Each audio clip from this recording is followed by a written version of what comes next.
और हम Python beginning से स्टार्ट करेंगे। सबसे पहले पाइथन के थोड़ा हिस्ट्री वगैरह देख लेते हैं, इसकी थ्योरी देख लेते हैं कि what is Python and why we need it. तो पाइथन जो आप पढ़ रहे हो that is actually the interpreted language, it is not a compiled language, it is a interpreted language. दूसरा, ये एक हाई लेवल लैंग्वेज भी है। अब इंटरप्रेटेड लैंग्वेज क्या होते हैं कि जिसमें आपका जो कोड होता है वो डायरेक्ट रन होता है, कंपाइल नहीं होता, वो डायरेक्ट रन होता है। आप कोई कोड बनाते हैं, सिस्टम को देते हैं, और वो कोड आपका रन होने के लिए सीधा एक वर्चुअल मशीन के पास चला जाता है, और वर्चुअल मशीन उसको डायरेक्ट रेंडर कर देती है। यानी जो लैंग्वेज इंटरप्रेटेड होती हैं वो थोड़ा फास्ट होती हैं as compare to the compiled languages. दूसरा, ये हाई लेवल लैंग्वेजेस है। अब सबसे पहले यहाँ पर एक टॉपिक आता है कि what is language, programming actually क्या होती है। तो देखिए, जैसे कि दो इंसान आपस में कम्युनिकेट करते हैं तो एक लैंग्वेज का इस्तेमाल करते हैं बातचीत करने के लिए। हम लोग बातचीत करने के लिए हिंदी यूज कर रहे हैं, कभी कभी बीच में इंग्लिश के शब्द आ जाते हैं। किसी बंदे को हो सकता है पंजाबी उर्दू आपस में बात करने के लिए शब्दों का इस्तेमाल करते हैं, तो जो भाषा इस्तेमाल करते हैं वो एक लैंग्वेज होती है। इसी तरीके से जब हम लोगों को कंप्यूटर से काम लेना होता है तो हमको कंप्यूटर की लैंग्वेज सीखनी पड़ती है। अब कंप्यूटर की जो लैंग्वेज है बड़ी डिफिकल्ट है। कंप्यूटर की एक ही लैंग्वेज होती है और वो होती है मशीन लैंग्वेज। अब मशीन लैंग्वेज में दो ही सिंबल आते हैं, दो ही डिजिट आती हैं, 0 और 1। अब जैसे मैं आपसे बातें कर रहा हूँ और इन बातों को सबको 0 और 1 में कन्वर्ट कर दिया जाए तो मुझे नहीं लगता कि मैं बोल पाऊंगा और आप समझ पाएंगे। दिक्कत होगा, असंभव नहीं है, बड़ा मुश्किल बहुत है। और इस चीज को देखते हुए जब ये चीज प्रचलित हुई तो लोगों में मोनोटोनी वर्क स्टार्ट हो गया। मोनोटोनिस मतलब बोरियत सा आने लगा। लोगों ने दिलचस्पी नहीं दिखाई कंप्यूटर में। कंप्यूटर तो बहुत पहले आ गया था, प्रोग्रामिंग बाद में बनी थी। तो इस चीज को आसान करने के लिए उन्होंने बीच का रास्ता निकाला, और उस रास्ते को HLL का नाम दिया गया, जिसे हम बोलते हैं हाई लेवल लैंग्वेज। अब बीच का जो रास्ता निकाला गया, एक ऐसा मीडियम बनाया गया जिससे लोगों में दिलचस्पी पैदा हो और वो कंप्यूटर की तरफ आए। अब जब HLL इन्वेंट हुआ तो उसमें कुछ इंपॉर्टेंट पॉइंट्स बताए गए। पॉइंट नंबर 1, उसमें बोला गया कि इसमें इंग्लिश के वर्ड यूज होंगे।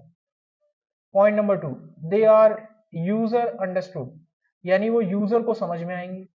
जब ये दो बातें लोगों को पता चली तो लोगों ने इसकी तरफ दिलचस्पी दिखाई, रुझान बढ़ा। समझ लो, हाई लेवल लैंग्वेजेस वही होती है। अब आप बहुत सारी हाई लेवल लैंग्वेजेस पढ़ते होंगे। सी एक हाई लेवल लैंग्वेज है, जावा एक हाई लेवल लैंग्वेज है, सी शार्प एक हाई लेवल लैंग्वेज है। तो जितनी भी लैंग्वेजेस हैं इनका इस्तेमाल क्यों किया जाता है? इनका इस्तेमाल किया जाता है ताकि हम कंप्यूटर से बातचीत कर सकें। अब ये HLL बनाया इसीलिए गया था ताकि लोग अपनी दिलचस्पी कंप्यूटर की तरफ दिखाएं और कंप्यूटर पे काम करना स्टार्ट कर दें। अब एक सवाल खड़ा होता है कि जब आप अपने कोड को इंग्लिश में लिखते हो, क्योंकि कोड तो रन मशीन पे ही होगा, और जब कोई कोड मशीन पे रन होगा तो मशीन को थोड़ी ना इंग्लिश आती है, इसको अभी भी इंग्लिश नहीं आती है। तो अब बीच का क्या रास्ता निकालें? तो उन्होंने बीच के लिए, बीच के रास्ते के लिए प्रोग्राम बनाए, कोडिंग करी, सॉफ्टवेयर बनाए। और उस सॉफ्टवेयर को कई लोग वर्चुअलाइजेशन, वर्चुअल मशीन कहते हैं, और कई लोग उसे कंपाइल्ड मशीन कहते हैं। तो दो तरह की लैंग्वेजेस बनाई गई, एक कंपाइल्ड लैंग्वेज, एक इंटरप्रेटेड लैंग्वेज। जो कंपाइल्ड लैंग्वेज होते हैं उनको एक मशीन के पास उनके कोड को भेजा जाता है, और वो होती है कंपाइल्ड मशीन। वो आपके कोड को पहले कंपाइल करती है, कंपाइल करने के बाद मशीन कोड देती है। ऐसा सारा प्रोसेस चलता है। ऐसी एक और मशीन बनाई गई जिसका नाम JVM रखा गया, जो कि एक वर्चुअल मशीन होती है। आप पाइथन पे काम करेंगे तो पाइथन में भी एक वर्चुअल मशीन होती है जिसको PVM कहते हैं। अगर आगे चलकर आप जावा पे काम करते हैं तो जावा की जो वर्चुअल मशीन होती है उसे JVM कहते हैं। कोई आपसे इंटरव्यू में पूछ ले what is the difference between the Python and the PVM, तो आपको बताना है कि पाइथन एक प्रोग्रामिंग लैंग्वेज है, और इस लैंग्वेज का इस्तेमाल किया जाता है प्रोग्राम लिखने के लिए। ये हमको एक सोर्स कोड प्रोवाइड करता है सोर्स प्रोग्रामिंग करने के लिए। इस प्रोग्राम को मशीन में रन करने के लिए हमको PVM इंस्टॉल करना होता है। ये वही सॉफ्टवेयर है जो आप इंस्टॉल करते हैं, PVM इंस्टॉल होता है आपका। अब हर मशीन के लिए जो PVM होता है वो अलग अलग होता है। अगर आप मैक की मशीन इंस्टॉल करते हो तो मैक के लिए अलग से आएगा सॉफ्टवेयर। लिनक्स पे काम करते हो तो लिनक्स के लिए अलग से पाइथन होता है, उसको इंस्टॉल किया जाता है। ऐसा क्यों किया जाता है? क्योंकि हर मशीन का जो आर्किटेक्चर होता है, डिजाइन होता है, वो अलग अलग होता है, उसी के हिसाब से वर्चुअल मशीन बनाई जाती है। ओके, अब यहाँ से एक क्वेश्चन और निकल के आता है। मान लीजिए मैंने कहा आपसे कि मुझे पाइथन की प्रोग्रामिंग विंडो पे चलानी है, तो भाई जो विंडो पे आप चलाओगे तो विंडो में पाइथन इंस्टॉल करोगे। पाइथन में जब विंडो इंस्टॉल करोगे तो विंडो के लिए पाइथन की वर्चुअल मशीन अलग होगी, वो आपके इंस्टॉल होगी। यानी कि पाइथन का सॉफ्टवेयर अलग अलग मशीन में अलग अलग होगा। अगर आप विंडो पे काम करो तो विंडो के लिए अलग होगा। सेम यही प्रोसेस जावा में भी होता है। इससे हम लोगों को क्या बेनिफिट मिलता है? इससे हम लोगों को जो बेनिफिट मिलता है पाइथन के अंदर वो होता है प्लेटफॉर्म इंडिपेंडेंसी, जिसको हम लोग क्रॉस प्लेटफॉर्म के नाम से भी जानते हैं।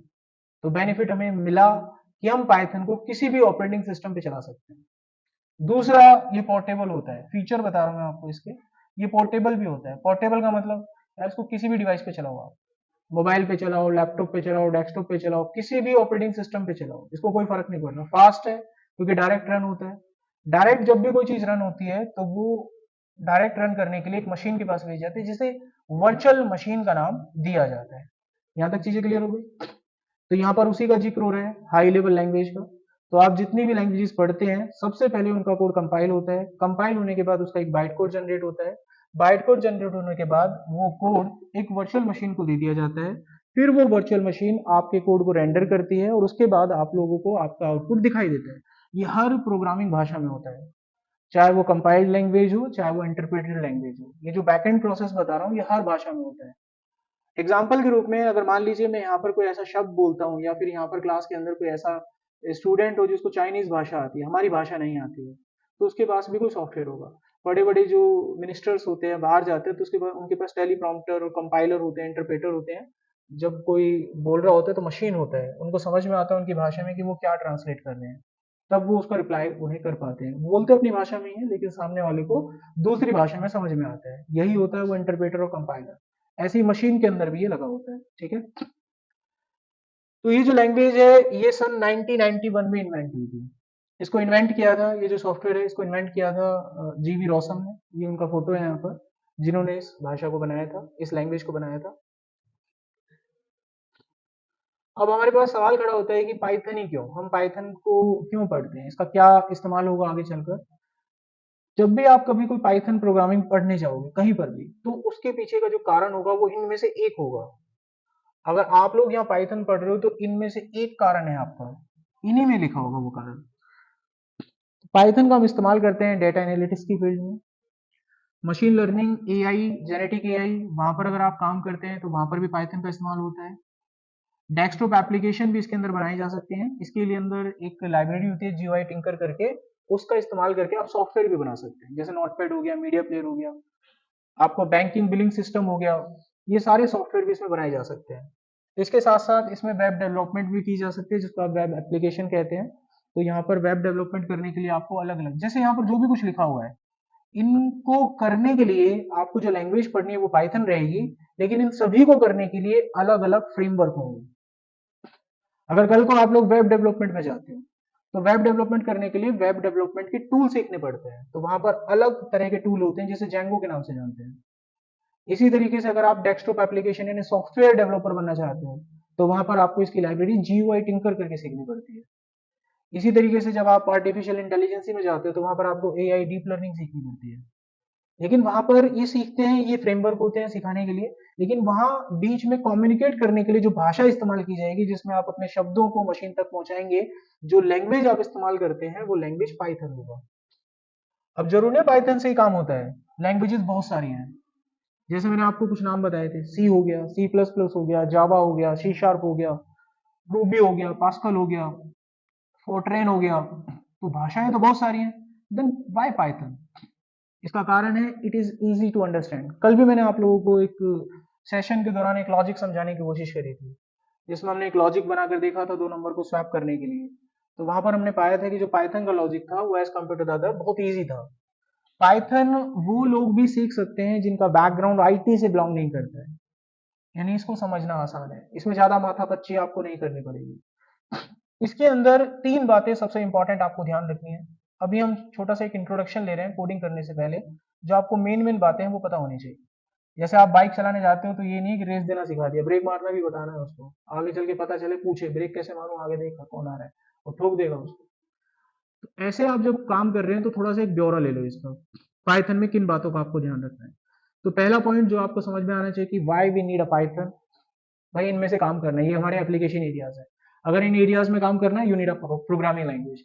अब वो आपने सिलेक्ट किया क्योंकि इन सभी पे पाइथन ही बेस्ट है, क्योंकि इजी टू अंडरस्टैंड होता है, आसानी से याद करा जा सकता है। और इजी टू मेंटेनेंस होता है। सॉफ्टवेयर डेवलपमेंट भी इसमें आसान होता है करना, ठीक है। मतलब ज्यादा माथापच्ची नहीं करनी होगी आप लोगों को। बने बनाए टूल होते हैं इसमें, बने बनाए मॉड्यूल होते हैं, बने बनाए आपके पास फंक्शंस होते हैं। आपको सिर्फ फंक्शन को यूज करना आना चाहिए कि how to use that function. अब वो फंक्शन बैकएंड में कैसे काम करने इसके लिए समझने या दिमाग लगाने की जरूरत नहीं है। आप गाड़ी चलाने गए, गाड़ी चलाने वाला आपको ये बताएगा कि क्लच दबाकर आपको अपना गियर चेंज करना है। अब उसको ये समझाने की जरूरत नहीं पड़ेगी हमें कि ये क्या हो रहा है अंदर, सिर्फ उसको ये बताना है। एक मशीन, एक एप्लीकेशन आपने बना के दे दी और उसको आपने बस ये बताया कि ये बटन दबाने से ये काम हो जाएगा तुम्हारा। अब ये काम कैसे हुआ ये समझाने की जरूरत नहीं होती है, ठीक है। और टेक्निकली इस पॉइंट को हम लोग एक टॉपिक होता है जिसको हम बोलते हैं एनकैप्सुलेशन। तो एनकैप्सुलेशन के अंदर ये चीज आती है जिसको हम उप्स के नाम से जानते हैं। तो सारा का सारा जो पूरा खेल चल रहा है वो प्रोग्रामिंग के अंदर, वो उप्स प्रोग्रामिंग से निकल के यहाँ पर आता है। नेक्स्ट पॉइंट यहाँ पर, अब हम बात करते हैं यहाँ पर पाइथन के इम्प्लीमेंटेशन की, यानी पाइथन आया कैसे, इसका पूरा इम्प्लीमेंटेशन क्या, ओरिजिन क्या है, कैसे कैसे आया हमारे पास। और आज जो हम पाइथन यूज करते हैं वो कौन सा पाइथन है जो हम अपनी मशीनों पे चलाते हैं या किसी भी कोडिंग को करने के लिए इस्तेमाल करते हैं। तो it means the variant of the Python. आपने देखा होगा कोविड-19 आया था, फिर किसी को हो गया, फिर किसी को हो गया, तो उसका वेरिएंट चेंज हुआ था ना। आज अगर किसी को हुआ होगा तो वेरिएंट चेक करेंगे, वो म्यूटेबल होता है। तो वेरिएंट चेक करते हैं कि भैया कौन सा वाला कोविड है, पता चले हम दूसरा इंजेक्शन लगा रहे हैं लेकिन इस पे तो वो काम ही नहीं करेगा। तो ऐसे जो पाइथन होता है वो अलग अलग वेरिएंट से निकल कर आया है, इसके वर्जन चेंज हुआ है, इसके वेरिएंट चेंज हुए हैं, इसी चीज को इम्प्लीमेंटेशन कहते हैं। अब इसमें 4 इम्प्लीमेंटेशन पाइथन के हुए हैं। सबसे पहला इम्प्लीमेंटेशन इसका जो हुआ उसे हम जानते हैं सी पाइथन के नाम से। फिर इसका दोबारा से इम्प्लीमेंटेशन हुआ, यानी दोबारा चेंज हुआ, एक और पाइथन बनाया गया जिसको हम जे पाइथन के नाम से जानते हैं। फिर पाइथन एक और क्रिएट हुआ, आयरन पाइथन, और लास्ट में क्रिएट हुआ पाई पाई पाइथन।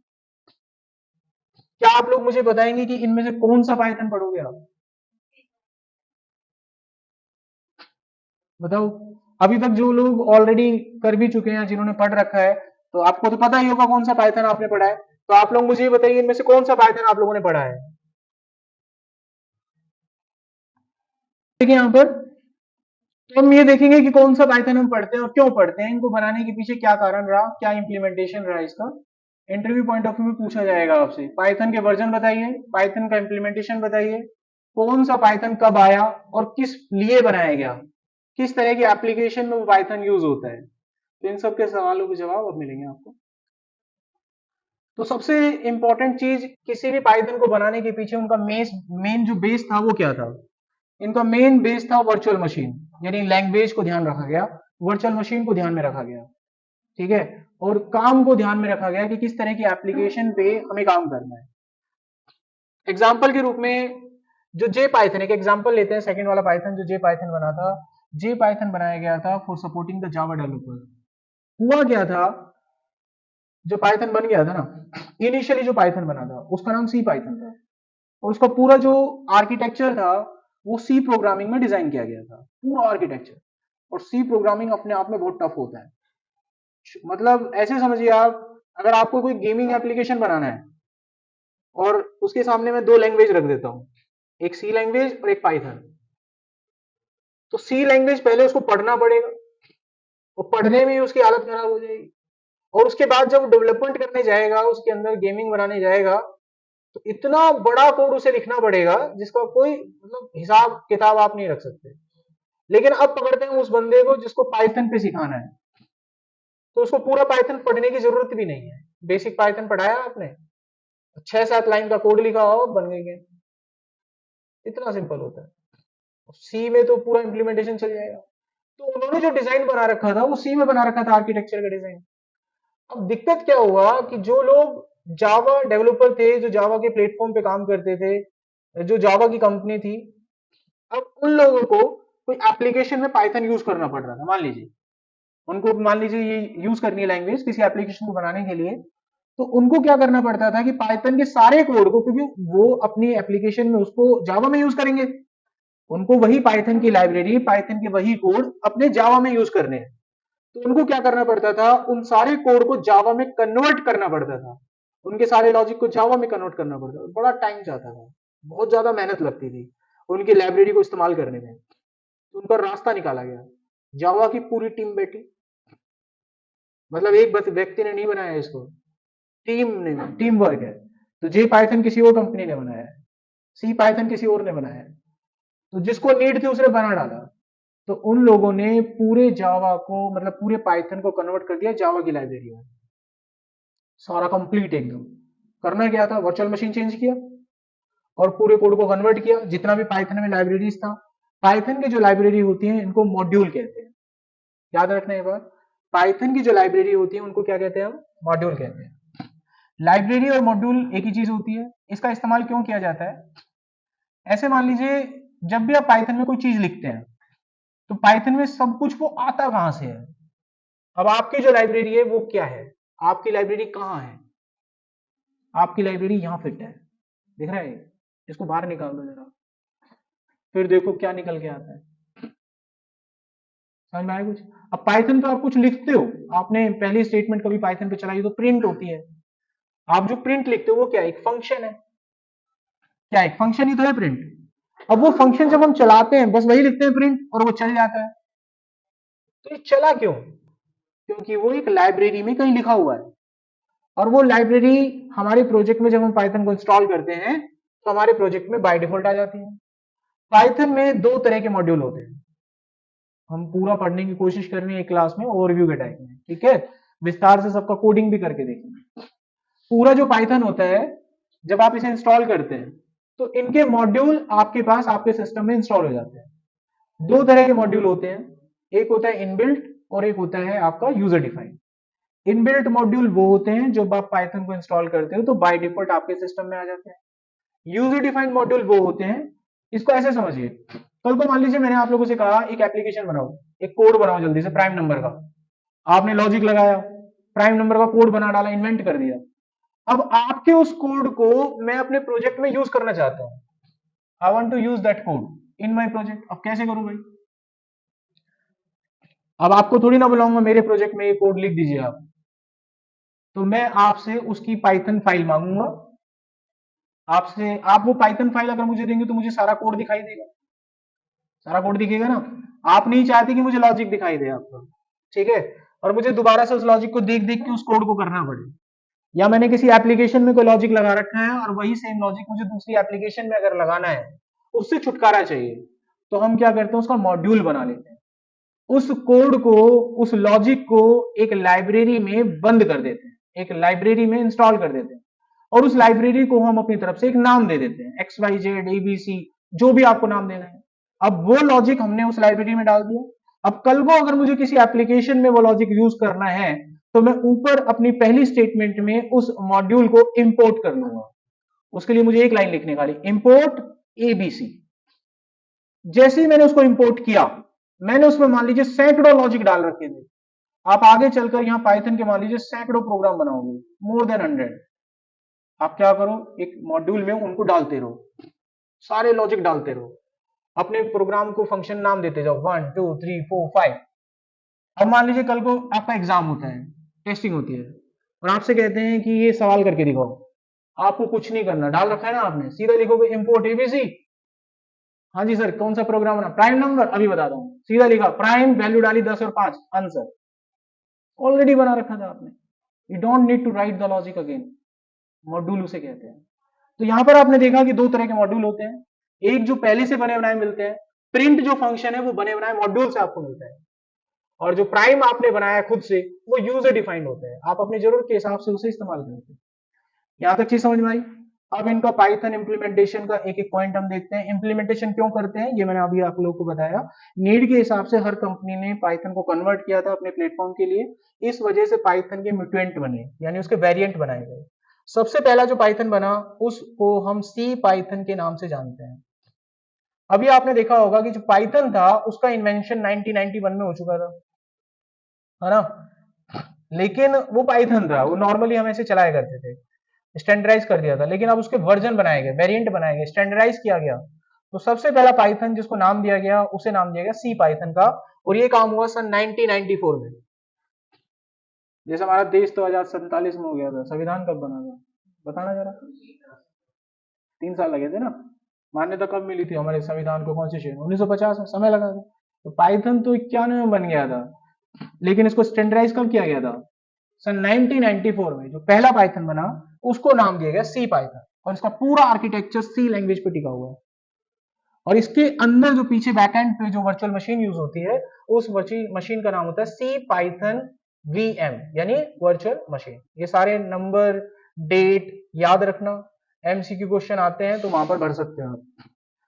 तो पहला पाइथन कौन सा था? सी पाइथन। कब इन्वेंट हुआ? 1994। वर्चुअल मशीन का नाम क्या है? सी पाइथन वर्चुअल मशीन। इसके बाद धीरे धीरे समय आगे बढ़ा। जिस वक्त पाइथन बना था उस वक्त जावा आ चुका था मार्केट में, सन 1991 जावा मार्केट में आ चुका था। जावा एक स्ट्रॉन्ग लैंग्वेज थी, जावा भी ओपन सोर्स थी, जावा को भी डाटा साइंस में यूज किया जाता था। हडूप नाम सुना है किसी ने? डाटा, बिग डाटा हडूप, उसमें जावा में कोडिंग होती थी। पाइथन में भी होती है, जावा में भी होती है। तो जावा अपना वजूद बना चुका था। जावा बहुत टफ लैंग्वेज थी, तो लोगों ने उससे मतलब पीछा छुड़ाने के चक्कर में पाइथन को भी कंट्रोल किया था कि थोड़ा सा दिमाग कम लगे। लेकिन जो लोग आईटी के थे ना, वो लोग पाइथन को टच नहीं करते थे, वो लोग जावा में ही जाते थे। इसके पीछे का कारण बता रहा हूं। आप में से कोई भी स्टूडेंट जो पहले से जावा जानता है ना, उसको पाइथन अच्छी नहीं लगेगी, भरोसा रखें मुझसे। अब आप में से मुझे नहीं लगता कोई जावा जानता है, जानता है क्या? कोई दिक्कत नहीं है ना, मुझे ना तुम्हें। लेकिन अगर आप में से कोई बच्चा जावा जानता, उसको अच्छी नहीं लगती है, यही कह रहा हूं मैं तुमसे। वो जावा की पूरी कंपनी ने पाइथन को चेंज कर डाला, उनको पाइथन इतना मतलब अजीब लग रहा था, ये इसीलिए होता है। तो जो आईटी के लोग थे वो जावा में ही जा रहे थे। अब जावा में जब वो जाने लगे तो उनको लगा कि यार जावा में ही काम कर सकते हैं, पाइथन तो हमारे बस की नहीं है, समझ ही नहीं आ रहा। उनको समझ ही नहीं आएगा, नहीं आएगा समझ। सारे रूल रेगुलेशन, सिंटेक्स, भाषा, लिखने का तरीका सब अलग है। जावा में ऐसे काम नहीं करते जैसे पाइथन में करते, लॉजिक सेम होते हैं, बाकी सब अलग है, समझ नहीं आएगा बिल्कुल। तो उन्होंने फिर सोचा कि यार पाइथन से छुटकारा पाने के लिए खुद अपना प्लेटफॉर्म बनाते हैं, अपनी खुद की भाषा बनाते हैं। उन लोगों ने क्या बना डाला? जे पाइथन।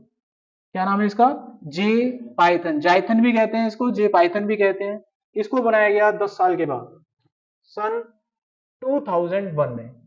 इसके बैकएंड पे जो वर्चुअल मशीन यूज होती है वो जेवीएम होती है, और यहां पर वो लोग पाइथन भाषा यूज नहीं करते थे, जावा की भाषा का इस्तेमाल करते थे। मैं, आप तो पाइथन पढ़ोगे ना, जावा थोड़ी ना आती है, तो सोच लो आप लोगों को जे पाइथन नहीं पढ़ाया जाएगा। आपको जब आता ही नहीं है जावा, तो इसको पढ़ के करोगे क्या? आगे चलकर कोई ऐप बनेगी भी नहीं आपसे। तो जे पाइथन उन लोगों के लिए गया। फिर आया एक दौर, उस दौर में एक और भाषा इन्वेंट हुई जिसका नाम था डॉट नेट। समय के साथ चीजें आती हैं। डॉट नेट जानते हो? फिर एक दौर आया वेब डेवलपमेंट का, डॉट नेट का बूम होने लग गया। डॉट नेट पे काम करना बहुत ही आसान था, तो जावा से रिलेटेड डॉट नेट पे काम करना।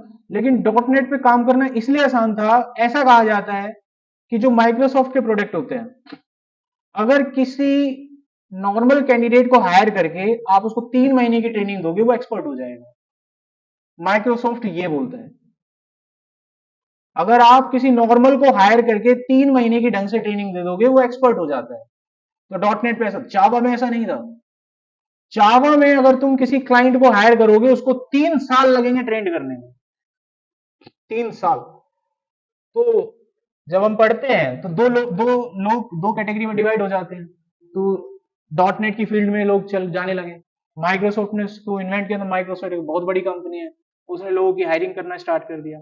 अब जो डॉट नेट पे काम करे, तो उनको वहां पर अब पाइथन अगर इस्तेमाल करना था, तो उन्होंने क्या करा, अपनी टीम बनाई और पाइथन को पूरा डॉट नेट में कन्वर्ट कर डाला।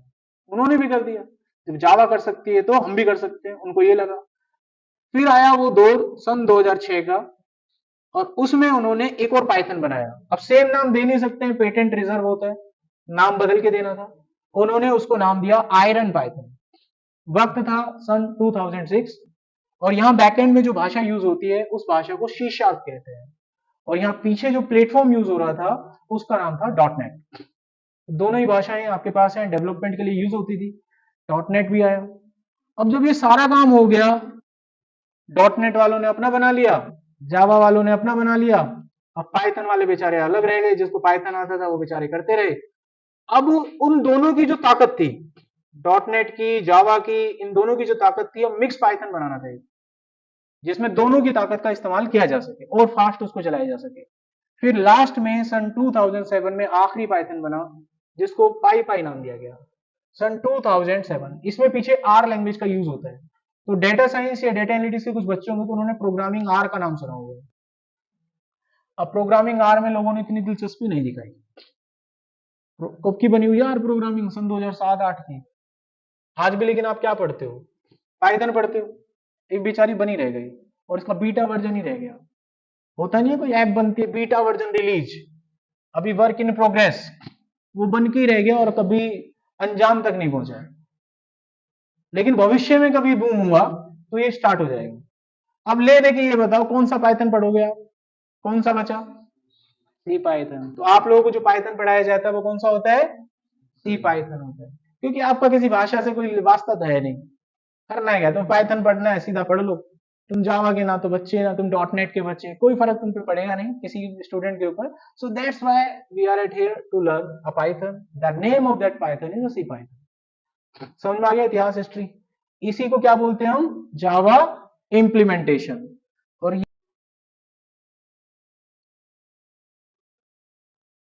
अब हम यहां पर बात करते हैं नेक्स्ट पॉइंट की। ये पॉइंट भी आप थोड़ा ध्यान रखना। हम यहां पर तीन चीजों के बारे में पढ़ेंगे।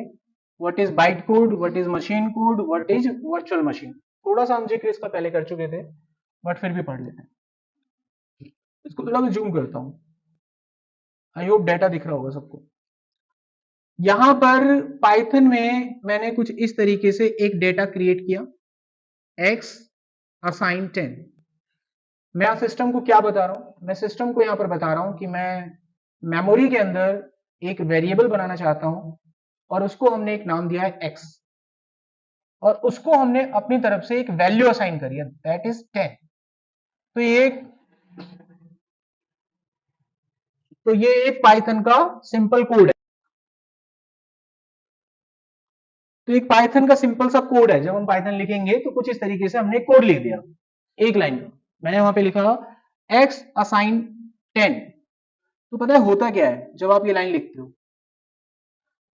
सबसे पहले आपकी ये जो फाइल होती है, जिस फाइल में आप इसे लिखते हो, फाइल लिख दिया, बना दिया आपने कोड, आप इसको सेव करोगे, किसी भी नाम से सेव करो कोई फर्क नहीं पड़ता। मान लीजिए मैंने इसको सेव करा प्रोग्राम 1, क्योंकि ये एक पाइथन की फाइल है तो मुझे वहां पर इसको नाम देना होगा डॉट पाई, पी वाई पाई। जब हम इस नाम से इस फाइल को सेव करेंगे तो वो फाइल हमारी कहलाएगी पाइथन फाइल। कौन सी फाइल कहलाएगी? Python file. अब कोई आपसे पूछे कि जो पाइथन फाइल होती है उसमें कौन सा कोड लिखा होता है, क्या दोगे जवाब? कोई पूछ ले आपसे, ये एक पाइथन फाइल है, बताओ इसमें कौन सा कोड लिखा हुआ है, क्या बोलते हैं उस कोड को? पाइथन फाइल में मैंने x बराबर 10 लिखा ना। अब कोई आपसे पूछ ले कि ये पाइथन फाइल है, इसको मैंने सेव कर दिया python1.py, तो इसमें कौन सा कोड लिखा हुआ है? तो आपको जवाब देना है सोर्स कोड। सोर्स कोड कुछ भी हो सकता है। कल को मान लीजिए मेरे पास जावा की फाइल है डॉट जावा, कोई पूछेगा क्या लिखा हुआ है, इसमें सोर्स कोड लिखा हुआ है जी। होता क्या है सोर्स कोड? सोर्स कोड उस प्रोग्रामिंग में बनाया गया एक कोर कोड होता है। अगर मैं सी के अंदर कोई कोड लिखूंगा तो वो मेरा सी का सोर्स कोड है, जावा में लिखेंगे तो जावा का सोर्स कोड होगा, पाइथन में लिखोगे तो पाइथन का सोर्स कोड होगा। सोर्स कोड एकमात्र ऐसा कोड होता है जो केवल यूजर को समझ में आता है, मशीन को अब भी समझ में नहीं आता। वो अगर वो कोड खोल दिया जाए तो आप उसे पढ़ सकते हो, अगर वो भाषा आपको आती है आप उस कोड को पढ़ सकते हो। मशीन को अब भी समझ में नहीं आती, क्योंकि मशीन को मशीन लैंग्वेज के अलावा कुछ भी पल्ले नहीं पड़ता। ठीक है? जैसे मैंने कहा था ना कि दो मिनिस्टर, दो बड़े बड़े शासक जब आपस में बातचीत करते हैं, वो चाइनीज में बोल रहा है, उसको चाइनीज तो पल्ले नहीं पड़ रही, कुछ ना कुछ मीडियम है जिसकी वजह से वो समझ रहा है बातों को। ठीक है? तो सोर्स कोड तो सोर्स कोड रहेगा, उस भाषा में बनाया गया कोड सोर्स कोड कहलाता है। ठीक है? अच्छा, अब होता क्या है कि जब आप उस कोड को सेव करते हो, उसके बाद उसे रन करते हो, तो रन होने से पहले क्या होता है, जब आप उस फाइल को सेव कर देते हो तो उसके एक बाइट कोड जनरेट होता है। उसका एक सबसे पहले बनता है एक बाइट कोड। क्या जनरेट होता है? Byte code. जब आप रन करते हो ना किसी मशीन में उस कोड को, तो सबसे पहले जो फाइल आप बनाते हो तो जब आप उसे रन करने जाते हो तो वो फाइल रन नहीं होती है, उस फाइल का बाइट कोड रन होता है। अभी बाइट कोड क्या होता है? बाइट कोड जो फाइल होती है उसका एक्सटेंशन सिस्टम में बैकएंड पे बनता है .pyc करके। अब दो फाइल आपके पास है, आपसे पूछा जा रहा है .py और .pyc में क्या फर्क है, आपको बताना है। The .py is a Python file that contain the source code, ठीक है। दूसरा आपको बताना है that is the compiled file that contain the byte code. जो pyc है वो एक कंपाइल्ड फाइल है जिसके अंदर किस चीज का कोड है? Byte code. अब ये बाइट कोड की नीड क्या होती है? देखो, मैंने आपको बताया कि मशीन को केवल और केवल मशीन लैंग्वेज समझ में आती है, सिंपल। मशीन लैंग्वेज का जो कोड होता है वो बाइट में होता है, 01010101 बाइट कोड होता है, बाइट बाइनरी बाइट में आता है सर। बाइट सिस्टम होते हैं, एक बिट में 8 बाइट होते हैं, 8 बिट होते हैं एक बाइट के अंदर, और बिट सिस्टम आपका क्या कहलाता है? 0101, यही होता है। अब बाइट कोड वही होता है आपका 010101 टाइप में, और वो जो बाइट कोड है वो किसी भी मशीन में चल जाएगा। चल जाएगा कि नहीं चल जाएगा? मशीन को तो मशीन की भाषा समझ में आती है। अब बाइट कोड तो होता ही यही है, समझ रहे हो? इसका मतलब ये हुआ कि पाइथन में जब आप किसी कोड को रन करते हो तो वो आपकी मशीन में रन नहीं होता है, वो उस मशीन के अंदर जो मशीन आप इंस्टॉल करते हो उसके अंदर रन होता है। तो हम अपनी मशीन में एक और मशीन इंस्टॉल करते हैं, वो उसी सॉफ्टवेयर से हमें मिलती है, जो सॉफ्टवेयर आप लोग अभी थोड़ी देर पहले या आप लोगों ने पहले इंस्टॉल कर लिया होगा, या फिर मैं आगे आपसे इंस्टॉल करवाऊंगा। तो जब आप उसको इंस्टॉल करोगे तो आपकी मशीन में एक और मशीन इंस्टॉल होती है, वो होती है वर्चुअल मशीन। और उस वर्चुअल मशीन की एक ही खुराक है, उसको कुछ और समझ नहीं आता, उसकी सिर्फ एक ही खुराक चाहिए, और उसे चाहिए बाइट कोड। अगर आप उसको बाइट कोड दोगे तो वो पढ़ लेगा, अगर आपने उसको बाइट कोड नहीं दिया तो उसको कुछ समझ में नहीं आएगा। तो ये वही बाइट कोड होता है जो आप उसको देते हैं। तो आपकी जो वर्चुअल मशीन है इसमें उसका क्या नाम है? सी पाइथन वर्चुअल मशीन। आप जब ये फाइल में कोड लिखते हैं x assign 10, तो सबसे पहले इसका बाइट कोड जनरेट होता है, उसका एक्सटेंशन होता है .pyc। जब आप इसे रन करते हैं तो मशीन आपकी .py को नहीं पढ़ता। अगर आप सोच रहे हो ना कि वो आपकी .py वाली फाइल को पढ़ रहा है, तो आप गलत सोच रहे हो। उस फाइल को वो रीड नहीं करता है, वो आपकी जो फाइल रीड करता है उसका नाम .pyc होता है, उसका एक्सटेंशन .pyc होता है, उसको वो रीड करता है। अब बाइट कोड की भूमिका क्या है यहाँ पर? बाइट कोड का मेन रोल है आपके सोर्स कोड और मशीन कोड के बीच में बिचौलिए का काम करना, बस इंटरफेस है ये। आपके सोर्स कोड और मशीन कोड के बीच का पार्ट होता है, ये दोनों के बीच में कम्युनिकेशन करवाता है। यूजर और मशीन के बीच में एक जो इंटरमीडिएटर है, इसी को हम लोग बाइट कोड कहते हैं। दूसरे शब्दों में कहें तो डेलीगेशन। आपका मैसेज एक जगह से दूसरी जगह पहुंचाने का काम किसका होता है? डेलीगेट्स होते हैं, बड़े बड़े जितने भी बड़े बड़े प्रशासक होते हैं, हम अपनी बात उन तक डायरेक्ट नहीं पहुंचाते हैं, डेलीगेशन होते हैं। हम अपनी बात उनके पीए तक पहुंचाएंगे, पीए हमारी बात को आगे तक पहुंचाएगा। यहाँ पर पीए एक डेलीगेशन की भूमिका में है, वो डेलीगेट कर रहा है हमारे मैसेज को। उसके बाद ये बाइट कोड जब बाइट मशीन में जाता है, वर्चुअल मशीन में जाता है, वहां पर ये मशीन कोड में कन्वर्ट होता है, फिर हमारी मशीन को चीज समझ में आती है। वो जो वर्चुअल मशीन है ना, जब उसके पास बाइट कोड आता है, अब वर्चुअल मशीन मैंने विंडो में इंस्टॉल किया है, तो उस वर्चुअल मशीन में ऐसी प्रोग्रामिंग की जाती है, जब उसके पास वो कोड आता है बाइट कोड, वो उसको विंडो की लैंग्वेज में कन्वर्ट कर देता है, फिर हमारी विंडो को समझ में आ जाता है, अच्छा हेलो बुलवा रहा है मुझसे, हेलो। बहुत तेजी से होता है काम। दिमाग लगाइए, मैक में आप डाल रहे हो, मैक कैसे समझ रहा है उसको? मोबाइल में डालो, मोबाइल कैसे समझ रहा है? सॉलरिस ऑपरेटिंग सिस्टम में डाल रहे हो, वो कैसे समझ रहा है? वर्चुअल मशीन का रोल क्या है? वर्चुअल मशीन को बाइट कोड समझ में आता है, पाइथन से एक ही तरह का बाइट कोड बनता है, अलग तो बनेगा नहीं। पाइथन की भाषा से एक ही तरह का बाइट कोड बनेगा, और वो बाइट कोड अलग अलग मशीन में क्यों डाला जाता है? एक ही वर्चुअल मशीन क्यों नहीं बनाते? क्योंकि हर वर्चुअल मशीन अलग अलग ऑपरेटिंग सिस्टम के लिए वर्क करती है, हर वर्चुअल मशीन में अलग अलग ऑपरेटिंग सिस्टम के लिए कोड लिखा होता है।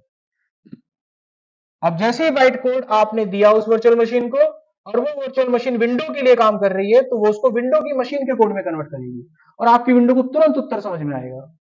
तो ये सारा पर्दे के पीछे का खेल था, जो आई होप आपको समझ में आना चाहिए। तो ये सारी बातें मैंने यहाँ पर लिख दी हैं। पीवीएम हमारी पाइथन वर्चुअल मशीन होती है, शॉर्टकट में हम उसको सी पाइथन वर्चुअल मशीन भी कह सकते हैं, या फिर पीवीएम भी कह सकते हैं। पीवीएम का फुल फॉर्म होता है पाइथन वर्चुअल मशीन। तो मैं कुछ क्वेश्चन करूंगा आपसे फ्रिक्वेंटली, फटाफट से उत्तर देना, ठीक है? ज्यादा नहीं सोचना। क्या था नाम? क्या बोला, एक बोलो। वीएस रोसम, ठीक है। अच्छा, इन्वेंट कब हुई थी पाइथन? अच्छा, कितने इम्प्लीमेंटेशन हुए पाइथन के? 2006 में कौन सा पाइथन आया था?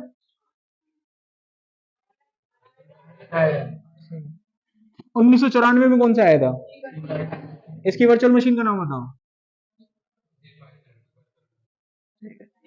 डॉट नेट ने कौन सा पाइथन बनाया?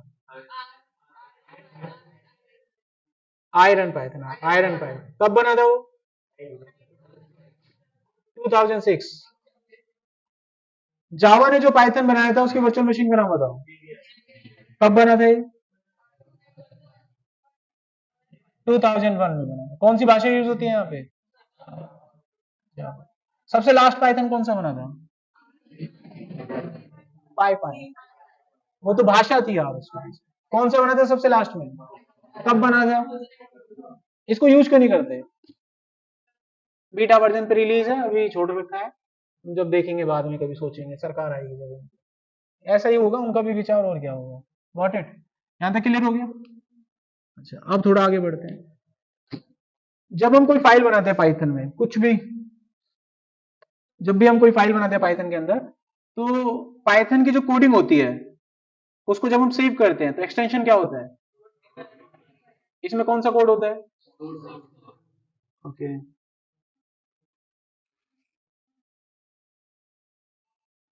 यहां तक सब रिवाइज हो गया है ना? पीछे लेते हैं।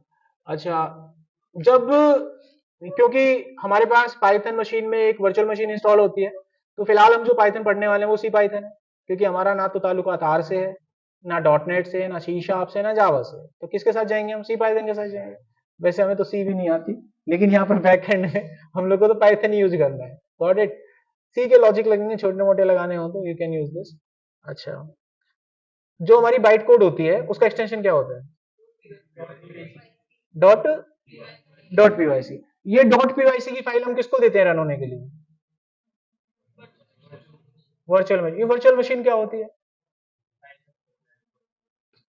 It's a lines of code. ये हर मशीन के लिए सेम होता है क्या? डिफरेंट होता है। What does it means? इससे क्या मतलब निकाला जाए? अलग अलग सेटअप होगा। अगर आप पाइथन को इंस्टॉल करोगे अलग अलग मशीन में, तो सेम पाइथन मत पकड़ा देना, ले फ्रेंड इसको डाल ले, सिस्टम देख लेना कौन सा है उसका, ठीक है? कभी दोस्ती नहीं होता, ले फ्रेंड डाल ले, कुछ और हो जाएगा, फिर कहेगा कैसा दोस्त निकला। उसको बोल देना गूगल पे जाओ डाउनलोड कर लो। उसको ऐसा क्यों बोलेंगे कि गूगल पे जाओ डाउनलोड कर लो? ओपन सोर्स है, फ्री में मिलता है, पैसा तो नहीं ना लगता है, नेट फ्री है आजकल। जाके कहना ओपन सोर्स है, इंटरनेट पे जाओ डाउनलोड कर लो, समझ गए? वो मिल जाएगा, लेटेस्ट वर्जन अपना इंस्टॉल करो, पुराना वर्जन दे रहे हो आप। पाइथन का जो, जैसे मैंने यहाँ पर खोला, जब पाइथन इंस्टॉल करते हो, आज अगर मैं आपका पाइथन इंस्टॉल करा रहा हूँ, मान लीजिए वर्जन आ गया 3.13, हो सकता है 2 महीने बाद आप देखो तो चेंज हो जाएगा, तो क्यों उसको पुराना देना? भाई इंटरनेट से पे जाओ, वहीं से डाउनलोड करो, वहीं से आप इस पे काम करो जो भी करना है आपको। Got it? तो हमने आज की क्लास में सब कुछ पढ़ा। कोई सवाल हो? रिवीजन हो गया? सब क्वेश्चन याद हो गए? अब हम बात करेंगे इसके सेटअप वगैरह की, how to install, how to download, किन किन बातों का आपको ध्यान रखना है, वगैरह वगैरह, अट्रम सट्रम जो भी कुछ होगा इसकी हम बातचीत करेंगे। सबसे पहले आ जाते हैं सिस्टम पे, ठीक है? सबसे पहला काम, पाइथन कर लो इंस्टॉल। पाइथन को इंस्टॉल करने के लिए अपना ब्राउजर ओपन कर लीजिए जहां पर भी है, और यहां पर जाकर आपको टाइप करना है पाइथन डाउनलोड, पाइथन डाउनलोड, ये आ जाएगा पाइथन ऑर्गेनाइजेशन, आ गया। इस पर करो क्लिक, और क्लिक करने के बाद यहाँ डाउनलोड पाइथन का बटन आ जाएगा, यहां से जाके भी आप ले सकते हैं पाइथन, जो भी लेटेस्ट वर्जन होगा दिख जाएगा। इस पर करना है दोबारा से क्लिक, और ये कुछ ही समय में हो जाएगा डाउनलोड। इंस्टॉल तो कर लोगे आप, कोई दिक्कत नहीं है। नॉर्मली गेम वगैरह चलाया होगा कभी ना कभी, तो जैसे वो चलाते हो इसको गेम की भावना से देखोगे जल्दी कर लोगे, पढ़ाई की भावना से करने लगोगे तो टाइम लगेगा। आप ऐसे देखो गेम के लिए प्रयास कर रहे हो, ऑटोमेटिकली डाउनलोड हो जाएगा, इंस्टॉल हो जाएगा आपका। इंस्टॉल होने के बाद दूसरा, अब पाइथन का हम एक सेटअप इंस्टॉल करेंगे, तो मैं यहाँ पर उसकी एक आईडी इंस्टॉल करूंगा, एडिटर जिसपे हम पाइथन का कोड लिखेंगे। तो बहुत सारे एडिटर होते हैं, पाई चार्म होता है, जुपिटर होता है, क्लाउड होता है, क्लाउडेरा होता है। रिकमेंडेड किया जाता है आज के टाइम पर, जब भी आप कोडिंग करोगे, आप आगे चलकर जेंगो करोगे, कोई एआई करेगा, दुनिया भर की चीजें करोगे। तो एक कॉमन यूजर फ्रेंडली एडिटर यहाँ पर यूज किया जाएगा जिसका नाम है वीएस कोड। तो वीएस कोड पे अगर आप काम करोगे तो आगे चलकर इसी से सामना होना है तुम्हारा। समझ में आ गया? करने वाले कई लोग इंटेलिजे पे भी करते हैं, ठीक है, आईडीएलई पे भी करते हैं, जुपिटर पे भी करते हैं, लेकिन छोटा छोटा करते हैं। एक और चीज होती है जिसको रैपल कहते हैं। क्या बोलते हैं? Rappel, REPL। कोई मुझे बताएगा what do you understand by rappel? नाम पहली बार सुना है? नाम पहली बार सुना? रैपल क्या होता है?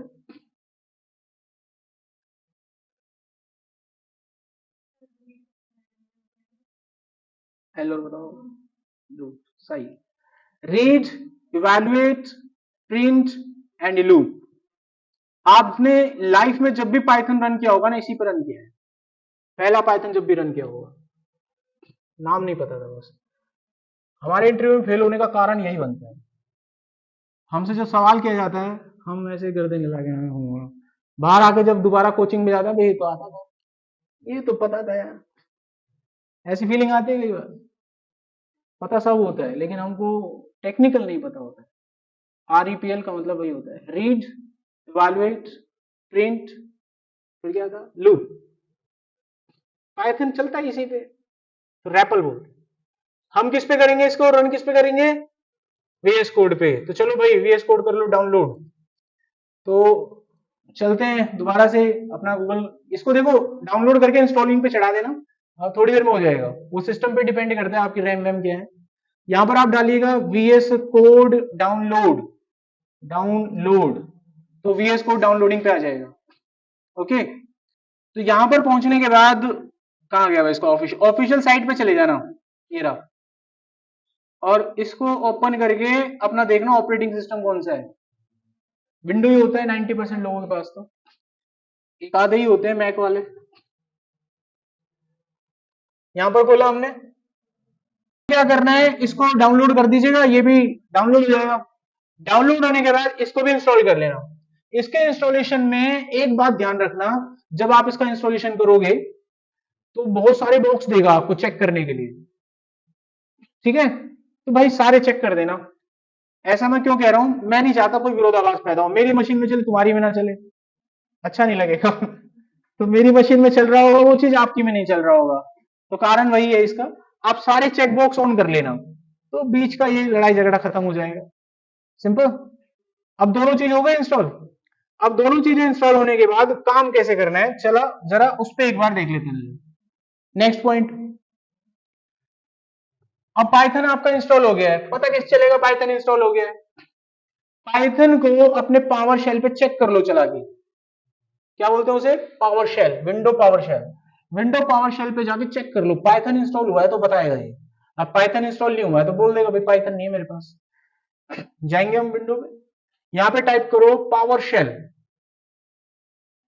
विंडो इंस्टॉलेशन हुआ है कि नहीं हुआ उसको चेक करने का तरीका, पावर शेल पे जाना है, ये विंडो में ऐसे कुछ आ जाएगा, थोड़ा वेट करना, आ गया। अब हम यहां पर कुछ लिखेंगे जिससे पाइथन के बारे में जानकारी हो। मैंने तो कर रखा है, मेरे में आ जाएगा। आप लोग जब पहली बार करेंगे तो नहीं आएगा, इंस्टॉल कर लेना, कंप्यूटर को रिस्टार्ट करना, सब कुछ ओके ओके हो जाएगा। फिर भी ना हो देन कनेक्ट विद मी। उसके बाद यहाँ पे आपको लिखना है Python and then press enter. सब कुछ बढ़िया है, देखो एकदम बताया ना पाइथन, पूरा वर्जन और पूरी हिस्ट्री हिस्ट्री दे रहा है। तो मैं पाइथन का वर्जन भी चेक कर लेता हूँ। ओके, एग्जिट करते हैं और मैंने लिखा पाइथन वर्जन। ओके, मिल गया वर्जन। तो पाइथन का कौन सा वर्जन मैंने डाल रखा है? 3.13.2। समझ गए? कोई दिक्कत तो नहीं आ रही यहाँ तो, फर्स्ट क्लास। अब पाइथन में जाना है, हमें किस में जाना है? पूरा पाइथन इसी पे चलता है, ये डिफॉल्ट है। पावर शेल आपका ये डिफॉल्ट है, पाइथन जो पढ़ रहे हो ना उसकी कोडिंग यहाँ चलती है। तो मैं पाइथन को अगर यूज करना चाहता हूँ as some calculation type, as a calculator type, some calculation, कुछ भी जमा घटा गुना भाग अगर मुझे यूज करना है, तो मैं पाइथन का यूज करके इसकी आईडी में चला जाऊंगा। पाइथन पे काम करने के लिए मैं लिखूंगा पाइथन, जैसे आप एंटर करोगे आप रेपल में चले जाओगे। जैसे ही मैं एंटर करूंगा मैं कहां चले जाऊंगा? रेपल। तो रेपल भी एक आईडी है जिस पर पाइथन चलता है, बताया था ना आपको बहुत सारी चीजें जिस पर पाइथन चलता है। एंटर करते ही आप उसके रेपल में चले जाएंगे, यही होता है वो रेपल। तीन दिख रहे हैं एरो से, इसी को बोलते हैं रीड, इवैल्यूएट, प्रिंट लूप। समझाता हूं, मैंने लिखा 8 + 9, क्या लिखा हमने 8 + 9, ठीक है। अब देखिए जब मैं इसे लिख देता हूं तो रेपल इसको रीड कर रहा है, पता नहीं चल रहा बट पढ़ रहा है, मेरे साथ साथ पढ़ रहा है, तेजी से पढ़ रहा है। अब जब मैं एंटर करूंगा तो वो इसको इवेल्युएट भी कर लेगा, इसको इवेल्युएट करके क्या बन गया इसका उत्तर, बोलो है 17, 17 बन गया। उसके बाद ये इसको खुद प्रिंट भी कर देगा, मैं तो नहीं लिख रहा ना कहीं प्रिंट, भाई मैंने लिखा कहीं प्रिंट, प्रिंट भी करेगा और प्रिंट करने के बाद फिर से लूप में आ जाएगा, देखिए इसीलिए इसका क्या नाम है रैपर। ऐसे ले में पढ़ो, पूरा पूरा इंटरव्यूअर क्लियर, वो पूछेगा तो क्या पूछ लेगा तुमसे, वो पूरा स्टार्ट करा है हमने ग्राउंड से, क्या पूछ लेगा इतिहास से लेके क्या उखाड़ेगा, ले लो भाई क्या पूछना है। आप ऐसे कॉन्फिडेंटली बैठोगे इंटरव्यूअर के सामने। हमारा जो आज का सिस्टम है वो गड़बड़ हो जाता है, हम प्रोग्राम को रट्टा मार के चलते हैं, इंटरव्यूअर नहीं पूछेगा आपसे ऐसे, नॉलेज पकड़ लेगा। अब आप कॉम्पिटिटिव एग्जाम के लिए तैयार हो जाओगे थोड़ी देर में, रिवीजन तो हो ही गया, कौन कौन से पाइथन थे फलाना, रेपल भी पता लग गया, शुरुआत यहीं से होती है पाइथन की। अब इस पे काम क्यों नहीं करते, कोई बताएगा कि वाई यार ये बेकार है, इस पे नहीं करते काम, क्यों नहीं करते, बता दो एक बच्चा कोई भी। और कल को जो पाइथन पे काम करोगे ना तो पाइथन के बड़े बड़े कोड होते हैं, एक एक लाइन चलाता है बेचारा, एक एक लाइन चलाता है, बड़े बड़े कोड को मेंटेन कहां करोगे, है ना। दूसरा, आपने इसमें कोड लिख दिया, कोई प्रोग्राम बना दिया, कल को वो दोबारा चाहिए तो सेव थोड़ी ना करता है, उसकी स्क्रिप्ट थोड़ी ना बना के दे रहा है हमें, फाइल थोड़ी ना बना के दे रहा है, चलाई खत्म, अब ये कोड मेरे को दोबारा चलाना है, लिखना ही पड़ेगा ना, कोई फाइल थोड़ी ना है इसकी जो मैं चला लूंगा,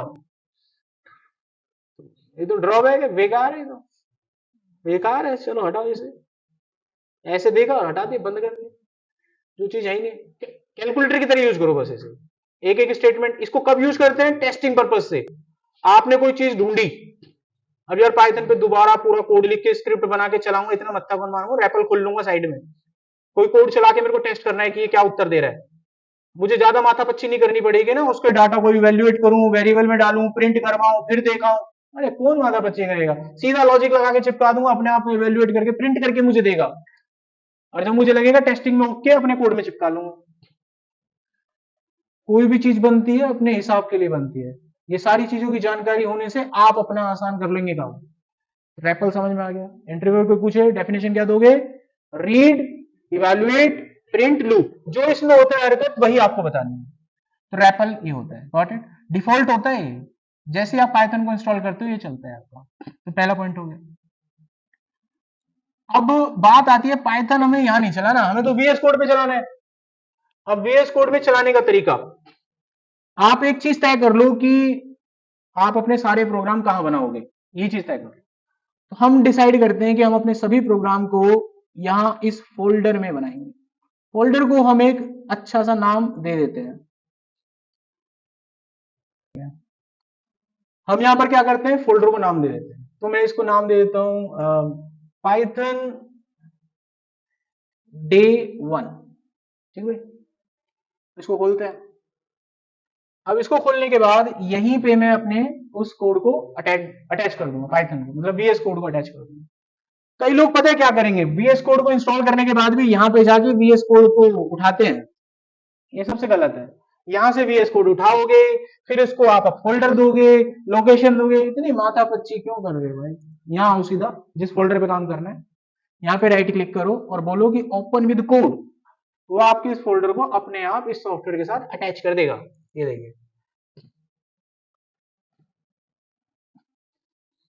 आ गया फोल्डर अपने आप से, आपके पास फोल्डर आ चुका, थोड़ा बड़ा करके आपको दिखा देते हैं, ये देखिए फोल्डर आ गया। अभी काम खत्म नहीं हुआ यहाँ पे, अब दो काम और करने हैं तुमको यहाँ पे। स्टेप नंबर 1, एक्सटेंशन पे जाओ, ठीक है। अब एक्चुअली ये है क्या, फिर ये वीएस कोड है क्या, एक आईडी है, ठीक है। वीएस कोड को हम क्यों यूज करते पता है, वीएस कोड पे पाइथन रन होता है इसलिए यूज नहीं करते, वीएस कोड नथिंग है, खाली है, डब्बा है खाली, एक खाली ढांचा है गाड़ी का, इंजन विंजन कुछ नहीं है इसमें, इसमें फिट करते हैं जब चलता है। ये एक ऐसा स्ट्रक्चर होता है, इसमें जिसकी भी आप एक्सटेंशन डालोगे ये वही बन जाएगा। कल को मुझे सी प्रोग्रामिंग चलानी है, सी का एक्सटेंशन डाउनलोड करूंगा, इसमें इंस्टॉल करूंगा, सी बन जाएगा। जावा चलानी है, जावा का डालूंगा, जावा बन जाएगा। ये पानी है जिसमें जो कलर मिलाओगे वैसा ही होगा। हाँ जी, समझिए। तो वीएस कोड दिमाग में ऐसी गलतफहमी मत लाना, पाइथन के लिए वीएस कोड होता है। VS Code is just like a Notepad plus plus. What is Notepad plus plus? That will suggest you, जब भी आप कुछ टाइप करते हो तो ऑटो जनरेट करके सजेस्ट करता है ना। तो इस पे काम करोगे तो आपकी मेहनत कम लगेगी, कुछ भी आपने टाइप करा फटाक से आ जाएगा। कोड में एरर है नहीं है बताता रहेगा। इसका पाइथन से कोई वास्ता नहीं है, कभी आप उसको सोच के बैठ जाए, समझिए। ये एक एडिटर का काम करता है, इसी वजह से इस पे हर चीज चलती है। कल को जेंगो चलाओगे तो यूज कर लो, पाइथन चलाओगे तो यूज कर लो, कोई डेवलपमेंट करोगे तो कर लो, वेब डिजाइनिंग करोगे तो वहां चला लो आप, जो मन करे वो चला लो। समझ में आ गया? तो ये आप कह सकते हैं it is like a Notepad plus plus. अब भाई इसमें हमें पाइथन की जान फूकनी है, हम चाहते हैं इसमें पाइथन चले, तो इसमें जान फूकने का काम ये एक्सटेंशन करेगा। एक्सटेंशन पे जाओ और यहां पर सर्च में जाके टाइप करो पाइथन। पाइथन जैसे टाइप करोगे तो यहां पर आपको पाइथन दिख जाएगा, दिस वन। और इस पाइथन को इंस्टॉल कर लेना। यहाँ पे ना ऐसा नीले कलर का एक बटन दिखेगा, मेरे में नहीं दिखेगा, वो मैंने इंस्टॉल कर रखा है, तो मेरे में तो ऐसा दिखेगा अनइंस्टॉल वाला, आपके में इंस्टॉल का दिखेगा। आप जाके उस पर क्लिक कर देना, 1-1.5 मिनट के अंदर इंस्टॉल हो जाएगा। समझ गए यहाँ तक? अभी भी रुकना नहीं है, एक काम और करना है। पाइथन का इंस्टॉलेशन होने के बाद इसमें पॉइंट नंबर 2 जिसका आपको ध्यान रखना है, इसमें पाइथन की ये एक्सटेंशन इंस्टॉल करने से पहले आपको ये बात सुनिश्चित कर लेनी है कि आपके लैपटॉप में पाइथन का वो सॉफ्टवेयर पहले इंस्टॉल होना चाहिए। इसका कारण बता रहा हूं। जब आप इस पाइथन को इंस्टॉल करते हो ना, तो जो आपका रियल पाइथन जहां पर इंस्टॉल है, वो उसके पाइथन के पाथ को उठाने की कोशिश करेगा। आपने तो पाइथन इंस्टॉल नहीं किया था, तो उसको पाथ तो मिलेगा नहीं, पाइथन को ये इंस्टॉल कर देगा। जब आप इस पर पाइथन चलाएंगे, चलेगा नहीं। तो क्या गलती आपसे हो सकती है वो हमने अभी बातचीत नहीं किया। तो सिंपल सा ध्यान रखिए, सबसे पहले आप पाइथन को इंस्टॉल कर लीजिए प्रॉपरली, कंप्यूटर को रिस्टार्ट कर लीजिए, उसके बाद वीएस कोड को इंस्टॉल कीजिए और यहां पर पाइथन के एक्सटेंशन डाल दीजिए। जैसे आप पाइथन के एक्सटेंशन डालेंगे वो पाइथन के इंटरप्रेटर वाले पाथ को उठा लेगा, यानी वर्चुअल मशीन के पाथ को उठा लेगा। आपके पाइथन के कोड जब यहां बनाओगे तो बनेंगे तो बाइट कोड ही, वो बाइट कोड चलेंगे कहां? वर्चुअल मशीन में ना। और वो वर्चुअल मशीन यहां से इंस्टॉल नहीं होती है, वो वर्चुअल मशीन का सॉफ्टवेयर तो वही था जो आपने डाला था, वो तो पाइथन ने दिया था आपको। समझ रहे हो? ये तो बीच का साधन है, आपका पाइथन को कनेक्ट कर रहा है, आपकी उस मशीन के पाथ को उठा के कनेक्ट कर रहा है खाली, और इस पे चलाना है आपको। सेम इसी तरीके से अगर कल को जावा चलाना होगा ना, तो केवल जावा यहां से इंस्टॉल कर दो कि चला देगा, ऐसा नहीं होता। जावा का पहले सॉफ्टवेयर इंस्टॉल करवाएंगे, फिर जावा को इस पे चलाना है तो उसके सॉफ्टवेयर का पाथ यहां कनेक्ट करते हैं एक्सटेंशन से। समझ में आ रही है कुछ बात? कभी यहां डाल के खुशी मनाओ, हो गया हो गया हो गया। ठीक है, पाइथन का पाथ उठाना पड़ेगा। अब अगला स्टेप, जब पाइथन का कोड बना दोगे तो हम चाहते हैं एक बटन जिस पर क्लिक करके पाइथन रन हो, उसको कोड रनर कहते हैं। क्या कहते हैं? Code runner. एक एक्सटेंशन और डाउनलोड कर लेना, कोड रनर। समझ गए? अब भाई आपको ऐसे दिखेगा और ये बटन यहां पर आएगा इंस्टॉल का, दबा दो, दोनों चीजें इंस्टॉल हो गई और तो कुछ दिक्कत नहीं है यहां पर। ठीक है भाई, दोनों हो गई। अब एक पाइथन का कोड बना के देखते हैं, हाउ टू रन। चलिए पहला कोड बनाते हैं अपना। आपको यहां पर एक फाइल क्रिएट करना है और इस फाइल में नाम डालना है, जो भी नाम देना है। तो मैं पहला प्रोग्राम बना रहा हूं तो एक लिख देता हूं, ठीक है, अंडरस्कोर करके प्रोग्राम करा।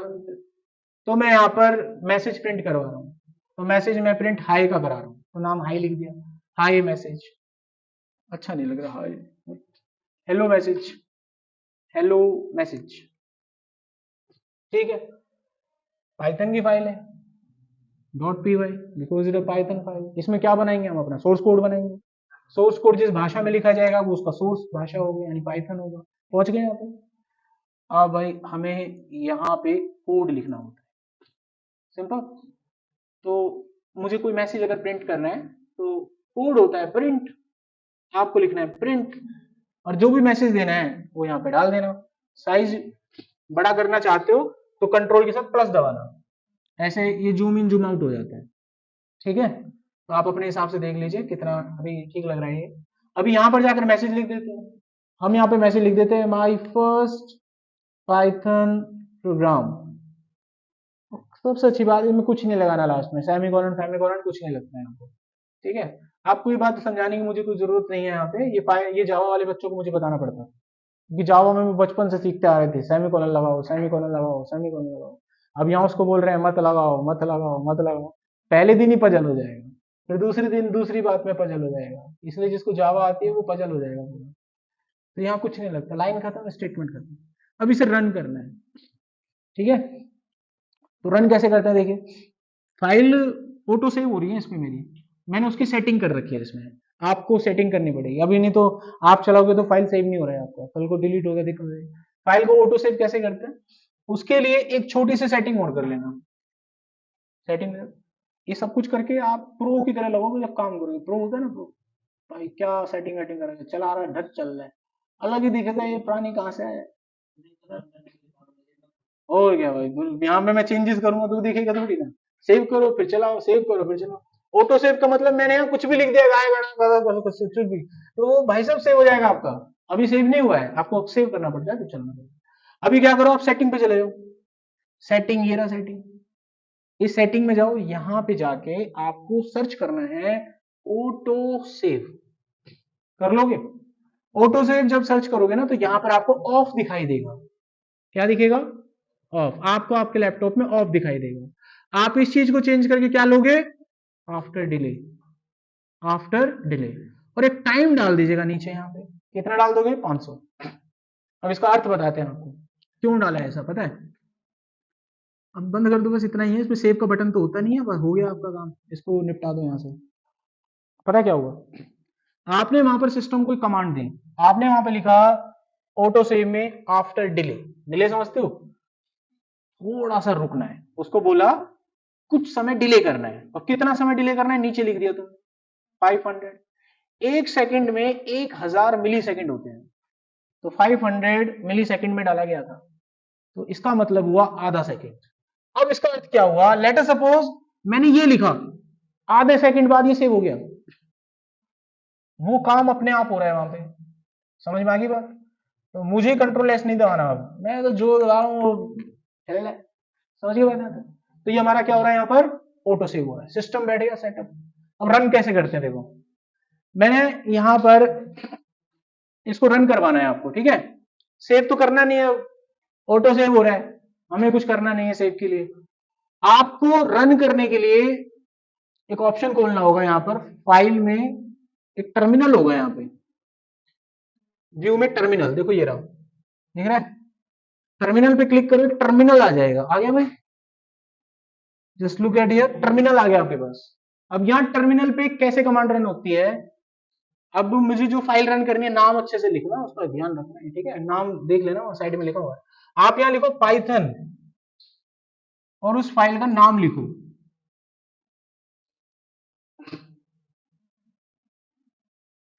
लिख दिया पाइथन फाइल, अब बटन दबा दो, हो गया उत्तर। अब इस चीज से भी छुटकारा पाएंगे, इतनी मेहनत कौन करेगा, हमारी डिक्शनरी में मेहनत नहीं है। देखो अब हमने एक एक्सटेंशन डाउनलोड किया था, क्या नाम था उसका, अब मैं चाहता हूं कि एक वो एक्सटेंशन की मदद से मैं बटन दबाऊं और ये खुद अपने आप लिख जाए, भाई मैं इस फाइल पे हूं तो ऑटोमेटिकली इस फाइल को उठाएगा, सीधी सी बात है। बस मेरे को कोड रन और फायर करना है और वो तुरंत इसको लिख लिखा के रन कर देगा। ये काम कैसे होगा, ये बगल में ये कोड, उसको हमने वो ताकत यहां से दी थी, ये बटन है, दिख रहा है आपको कोड रन, रन कोड करने का बटन, बटन दबाओ बस आप देखो आया कि नहीं आया उत्तर, दिख रहा है, ये खुद आ रहा है नाम वाम फाइल का, मैंने कुछ नहीं लिखा, सब अपने आप। अब मैं देखो इसमें चेंज करता हूं, मैं सेव नहीं करूंगा आपके सामने, फर्स्ट फर्स्ट फर्स्ट 3 बार लिख दिया, मैं नहीं कर रहा सेव, मैं तो बटन दबा रहा हूं, बस कोड अब तो कुछ नहीं करना, आगे चलकर भविष्य में लोग डेवलपर क्या करते हैं, नेट से कोड उठाया, डाला बटन दबाया, तुरंत देख रहे हो आप तो सारी मेहनत बच जाती है उनकी, कुछ नहीं करना होता। आज के पहले दिन में हमने ये सेटअप वेटअप स्टार्टअप कर लिया है यहाँ पर। आज की क्लास ओवर करते हैं, कल मिलते हैं। ये डेटा जो भी है मैं कहीं पर अपलोड करके आप लोगों तक पहुंचाऊंगा।